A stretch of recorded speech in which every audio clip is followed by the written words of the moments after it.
Aquarius, अगर आपका sun moon rising Aquarius है तो ये रीडिंग आपके लिए है। एक्वेरियस आपके लिए चैनल्ड मैसेजेस हैं कुछ। अगर आप अपने रिश्ते में यूनियन को मैनिफेस्ट कर रहे हैं, जो कि बहुत सारे एक्वेरियस आने वाले टाइम में यूनियन में जाएंगे, बेसिकली रीयूनियन होगी बहुत से एक्वेरियस के लिए, तो आपको एक चीज़ गाइडेंस है जो आपको आने वाले समय में करनी होगी। Forgiveness practice forgiveness. तो आप ना अपने पार्टनर की उन चीज़ों को जिनको आपने ग्रजेस बना के रखा हुआ था उनको माफ़ करेंगे। और दूसरी चीज़, आप इस बात को समझेंगे कि ना, देखिए, रिश्ता जब हम कहते हैं ना कि ये रिश्ता 4 साल चला, ये रिश्ता 5 साल चला, ये रिश्ता 10 साल चला, ये रिश्ता 25 साल से चल रहा है, तो उसमें बहुत सारा ऐसा समय होता है जिसमें हम मिसअंडरस्टैंडिंग, झगड़ों में समय बिता देते हैं और उसमें ना हम अपना ईगो क्लैश ले आते हैं। मान लो सपोज झगड़ा हुआ तो हम 6 दिन के लिए, 5 दिन के लिए बात नहीं करेंगे।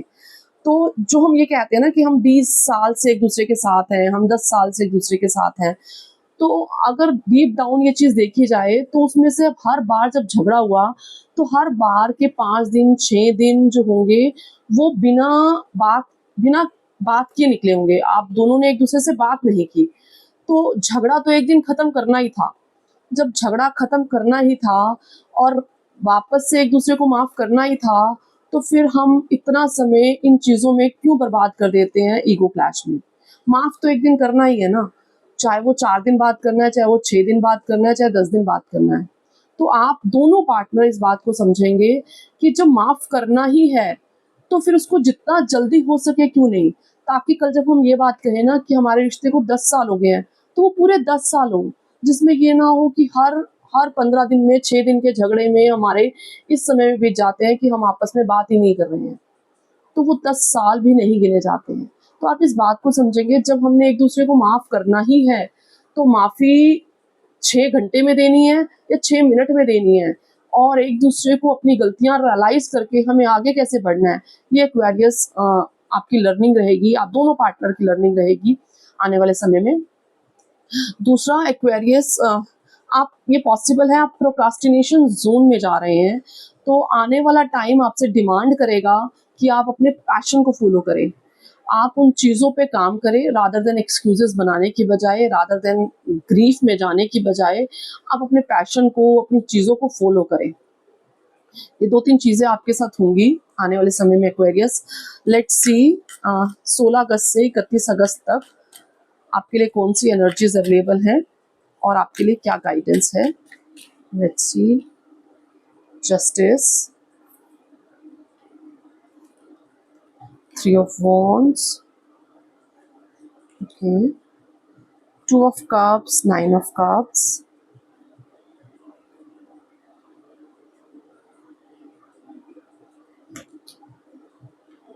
7 of pentacle,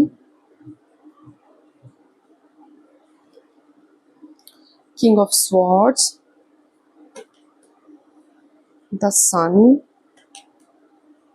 king of pentacle, 8 of pentacle,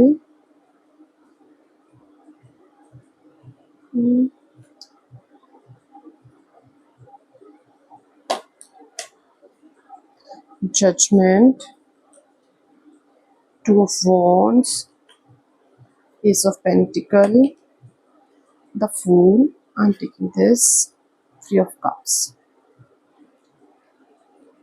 7 of swords, bottom of the deck की एनर्जी है। 2 कार्ड हम यहाँ से लेंगे। स्पिरिट गाइड, जो भी एक्वेरियस इस रीडिंग को देख रहा है, क्या मैसेजेस हैं उनके लिए। Okay, stay connected, seek and believe. तो रेजोनेट कर रहे हैं मैसेज, मेमोरीज है यहाँ पे कुछ लोग ना। एक्वेरियस आने वाले समय में ना, एक्वेरियस आने वाले समय में आप ना इन चीज़ों में विश्वास करने लग जाएंगे और थोड़ा ज़्यादा होगा आपका इस चीज़ पे विश्वास कि कर्मा बहुत बड़ी चीज़ है। मैंने क्या कर्म किए, और ये कर्म का मतलब ये नहीं है कि हम जो जब किसी के साथ अच्छा करते हैं तो हमें अच्छे रिजल्ट मिलेंगे, मैं कहीं दान पुण्य कर रहा हूँ, नो। जब कर्म की बात हो रही है, कर्म का मतलब है हर हर रोज जो आप एक एक सेकंड के लिए कर रहे हैं, आपके वो कर्म, कि मैं जो कर्म कर रहा हूँ मुझे उसके फल जरूर मिलेंगे। ये basically related to your work है और आपका लव लाइफ से है। पहले वर्क से रिलेटेड बात करेंगे, लव लाइफ से रिलेटेड सेकंड बात करेंगे हम। आपका ना ये एटीट्यूड बनना कि मैं अपने काम में अपने कर्म अच्छे रखता हूँ, मैं अपने हर पल हर सेकंड का कैसे इस्तेमाल कर रहा हूँ अपने काम में, ये तय करेगा कि आपको आगे मिलेगा क्या। ये आप खुद से इस बातों में बिलीव करना स्टार्ट कर देंगे। रीजन बीइंग, क्योंकि आप अपने काम में ना वो बड़ी सक्सेस को देखेंगे इस पूरे 16 से 31 अगस्त के बीच में। आपको ऐसा लगेगा कि मैं जो चाहूँ वो अचीव कर सकता हूँ। और ये ना सिर्फ जो लॉ ऑफ अट्रैक्शन की बातें करते हैं ना, बिलीव एंड रिसीव, ये सिर्फ वो बात नहीं है कि हम सिर्फ बिलीव कर रहे हैं और हमें मिल रहा है। आप ना ये जो इस बिलीव और रिसीविंग के बीच का जो फेज है, जिसे कर्म का सिद्धांत कहते हैं, आप उस पे काम करना स्टार्ट कर दोगे। जैसे कि मैंने चैनल मैसेज था कि आप प्रोकास्टिनेशन जोन से बाहर निकल के अपने पैशन को फॉलो करना, अपने काम को फॉलो करना, आप वो स्टार्ट करोगे। आप अब एक्सक्यूजेस नहीं दोगे, आप ना अपने आप को लेके अवेयर हो जाओगे। अच्छा, मैं बहाने बना रहा हूँ, अच्छा मैं चीज़ों को टालने की कोशिश कर रहा हूँ, अच्छा मुझे अब यहाँ पे ये चेंज लाने की ज़रूरत है।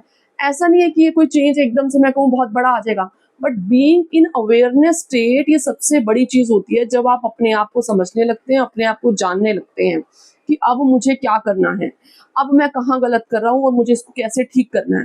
ये सबसे बड़ी स्टेज मानी जाती है, जब आप एक्नॉलेज करते हो चीज़ों को कि हाँ मेरे से कहाँ गलती हो रही है मेरे काम में या मेरी चीज़ों में।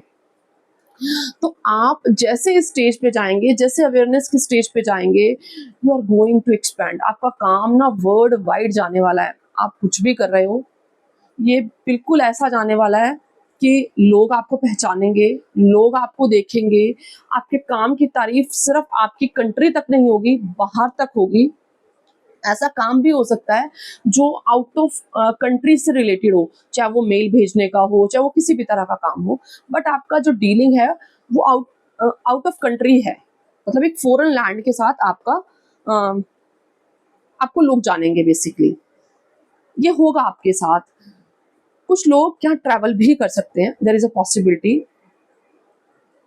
दूसरी चीज जो होगी, एक जो आप ना काम बहुत अच्छा कर रहे हैं, आप कर्म के सिद्धांत को फॉलो कर रहे हैं, इस बीच में ना एक चीज है जो आप अपनी इनर कॉलिंग को पहचान नहीं रहे। आपको अपने काम के साथ आइदर कुछ ऐड ऑन करने की जरूरत है, या कुछ नया चीज लेके आने की जरूरत है, कुछ नई मास्टरी हासिल करने की जरूरत है, और आप उस ना कॉलिंग को सुन नहीं रहे हो। ऐसा नहीं है कि आप बेकार कर रहे हो, आप बहुत अच्छा कर रहे हो अपने काम में, बट समथिंग कि जो एक एक्स्ट्रा एड ऑन चीज मांग रहा है, एक एक्स्ट्रा एफर्ट मांग रहा है आपकी साइड से, और आप वहां उस एफर्ट को लगा नहीं रहे हो। देखो, 7 ऑफ कप्स, आपको ऐसा लग रहा है मेरे पास क्लैरिटी नहीं है, मैं इल्यूजन तो नहीं हूँ, मैं भ्रम में तो नहीं हूँ। नो नो एक्वेरियस, नो, आप किसी भ्रम में नहीं हो। एक सेकेंड,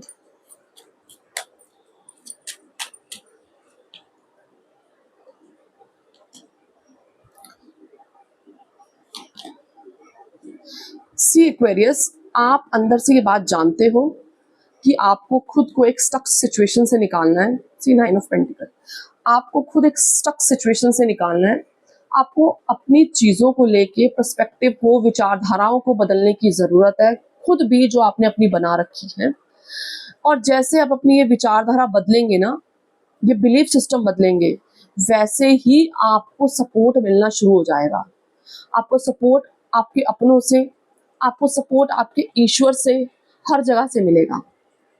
एक चीज पे थोड़ा सा ध्यान देने की जरूरत है एक्वेरियस, जब भी कोई इन्वेस्टमेंट करो ड्यूरिंग दिस टाइम, या कोई भी नई चीज परचेज कर रहे हो, समथिंग रिलेटेड टू मनी, चाहे वो कोई कोर्स है, चाहे वो कोई कुछ भी है, और जहाँ पे आपके दोस्त या आपके अपने आप को आके फोर्स कर रहे हैं किसी चीज के लिए, और आप उसके बिना जांच पड़ताल के उस चीज को खरीदना मत। ये एक बहुत चैनल्ड मैसेज है कि आप किसी भी चीज़ पे जब इन्वेस्टमेंट करें, कोई भी पैसा लगाएँ, तो उस चीज़ की ना पूरी तरह से जाँच-पड़ताल कर लेना। और दूसरी चीज़, एक्वेरियस, आपको इस एनर्जी में डाला जाएगा 16 से 31 अगस्त तक कि आप अपने ईश्वर पे भरोसा रख के कैसे चल सकते हैं। आपके लिए पूरी प्लानिंग कर दी गई है। आपको ऐसा लग रहा है कि मैं स्टक सिचुएशन से कैसे निकलूँगा, कैसे सब होगा? आप सिर्फ पहला कदम उठाओ, जस्ट वन, एक स्टेप सिर्फ, जस्ट वन स्टेप। आपको बाहर निकालने की प्लानिंग, आपको आपकी स्टक सिचुएशन से बाहर निकालने की प्लानिंग सब हो चुकी है। नेक्स्ट स्टेप क्या होगा ये भी तय हो चुका है, जो बेशक आपको अभी दिखाई नहीं दे रहा। क्यों नहीं दिखाई दे रहा? क्योंकि आप स्टक हो। आप सिर्फ पहला कदम उठाओ, आपके सामने रास्ते अपने आप खुलते चले जाएंगे। आपको ऐसा लग रहा है मुझे पता नहीं है कि मुझे नेक्स्ट क्या करना है, जो समझ में आ रहा है पहला स्टेप सिर्फ वही उठाओ। दूसरी चीज़, एक चैनल मैसेज आया था बिल्कुल स्टार्टिंग में रीडिंग में कि आपको कुछ ऐसे रिश्ते हैं जहाँ पे आपको माफ़ करने की ज़रूरत है।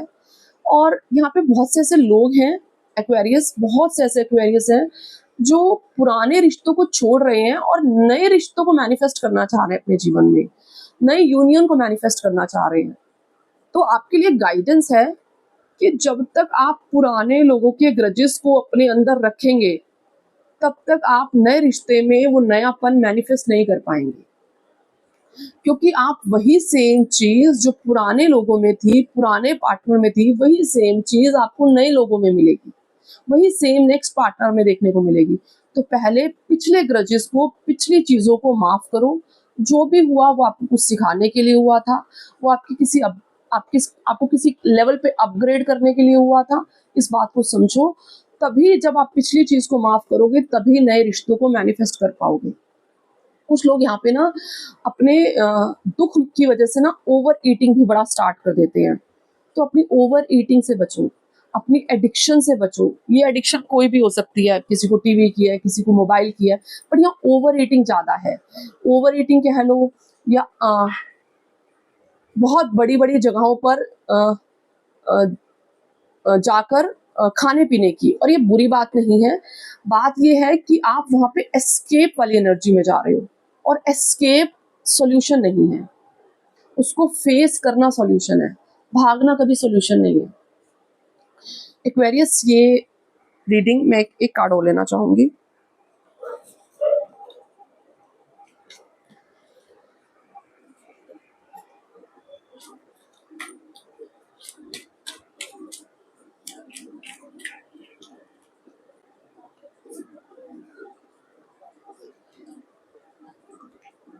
Aquarius, 10 of wands. एक्वेरियस, आप जिस भी परेशानी में हैं, जो भी सोच विचार कर रहे हैं, आप ये माने आपके स्पिरिट गाइड आपके साथ हैं। आप एक बार उनको एक कॉल, एक आवाज़ लगा के तो देखो। कुछ लोगों के यहाँ पे एंसेस्टर्स उनके साथ बहुत रहते हैं। आपके पास अपने एंसेस्टर्स की बहुत ब्लेसिंग्स है। सिर्फ ब्लेसिंग्स नहीं, आपके एंसेस्टर की ना विजडम, आपके एंसेस्टर की बोली हुई बातें आपकी हेल्प करेंगी आपको इस सिचुएशन से बाहर निकलने में, जिस भी स्टक सिचुएशन को आप फील कर रहे हो।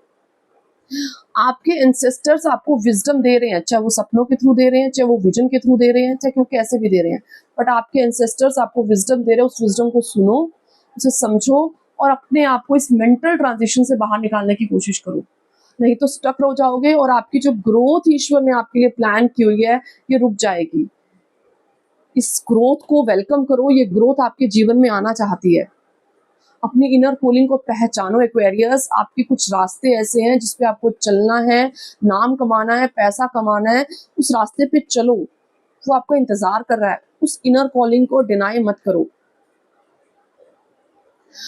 एक्वेरियस, ये आपकी रीडिंग थी। होप आपके साथ रेजोनेट की होगी। अगर रेजोनेट की है तो लाइक करना, कमेंट करना एंड शेयर करना। जय श्री राधे।